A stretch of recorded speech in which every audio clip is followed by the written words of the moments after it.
నారాయణపేట జిల్లా మాకనూరు హైస్కూల్లో జరిగిన food poison ఘటనలో అస్వస్థతకు గురైన 50 మంది విద్యార్థులకు చికిత్స కొనసాగుతుంది. వీరిలో 15 మంది విద్యార్థుల పరిస్థితి ఇంకా విషమంగానే ఉన్నట్టు తెలుస్తుంది. ఫుడ్ పాయిజన్ ఘటనపై సీరియస్ అయిన ముఖ్యమంత్రి రేవంత్ రెడ్డి విచారణకు ఆదేశించారు. హెడ్ మాస్టర్ను సస్పెండ్ చేసి మధ్యాహ్న భోజన ఏజెన్సీని రద్దు చేశారు. మాకనూరు హైస్కూల్ ఫుడ్ పాయిజన్ ఘటనపై పూర్తిస్థాయి నివేదిక ఇవ్వాలని జిల్లా కలెక్టర్ను ఆదేశించారు సీఎం రేవంత్ రెడ్డి.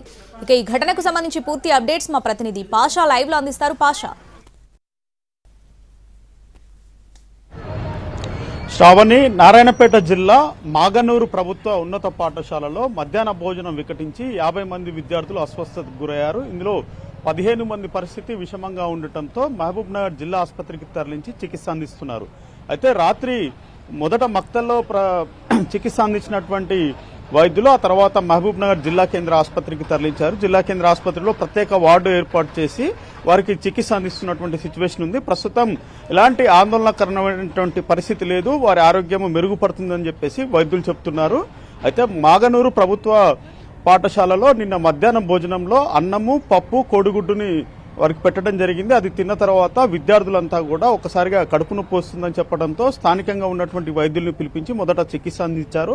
ఆ తర్వాత పరిస్థితి విషమిస్తుండటంతో మక్తల్ ప్రభుత్వ ఆసుపత్రికి తరలించి వారందరికీ కూడా చికిత్స చేశారు. అయితే అప్పటికీ కూడా ఒక 15 మంది పరిస్థితి విషమంగా ఉండటంతో వారందరినీ కూడా మహబూబ్ నగర్ జిల్లా కేంద్ర ఆసుపత్రికి తరలించి చికిత్స చేస్తున్నటువంటి సిచ్యువేషన్ మనకు కనిపిస్తా ఉంది. ఈ ఘటనపై ముఖ్యమంత్రి రేవంత్ రెడ్డి చాలా సీరియస్ గా ఉన్నట్లుగా తెలుస్తా ఉంది. నిన్న జిల్లా కలెక్టర్ను ఆదేశించారు, పూర్తి స్థాయి నివేదిక ఇవ్వాలని చెప్పేసి చెప్పడంతో పాటు విషమంగా ఉన్నటువంటి విద్యార్థులకి మెరుగైన వైద్య చికిత్స అందించాలని చెప్పేసి కూడా ఆదేశాలు జారీ చేయడం జరిగింది.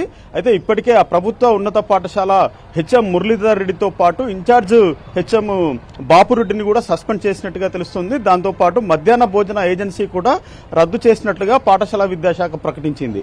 అయితే మొత్తం మీద ఈ ఘటనలో 50 మంది విద్యార్థులు అస్వస్థతకు గురయ్యారు. అస్వస్థతలో భాగంగా కొంతమందికి స్థానికంగానే చికిత్స అందిస్తుండటంతో పాటు 15 మందికి మహబూబ్ నగర్ జిల్లా కేంద్ర ఆసుపత్రిలో చికిత్స చేస్తున్నారు. ప్రస్తుతం వారి ఆరోగ్య పరిస్థితి మెరుగ్గానే ఉందని చెప్పేసి వైద్యులు చెప్తున్నారు. అయితే ఇంకేమైనా ఇబ్బంది ఉంటే వారిని వెంటనే ఇక్కడి నుంచి కాకుండా ప్రైవేట్ ఆసుపత్రికి కూడా తరలించి చికిత్స చేస్తామని చెప్పేసి కూడా వైద్యులు చెప్తున్నటువంటి సిచ్యువేషన్.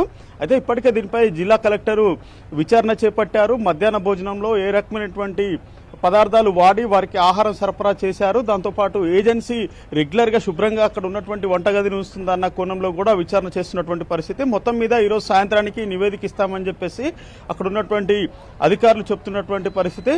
అయితే ఈ ఘటన, ఇట్లాంటి ఘటనలు రాష్ట్రంలో ఎక్కడా కూడా పునరావృతం కావద్దు. ప్రతి ఒక్కరు కూడా జాగ్రత్తగా పరిశుభ్రమైన వాతావరణంలో విద్యార్థులకి వంట సరఫరా చేయాలి. దాంతోపాటు పౌష్టికాహారం అందించాలని చెప్పేసి కూడా ముఖ్యమంత్రి ఆదేశాలు జారీ చేయడం జరిగింది.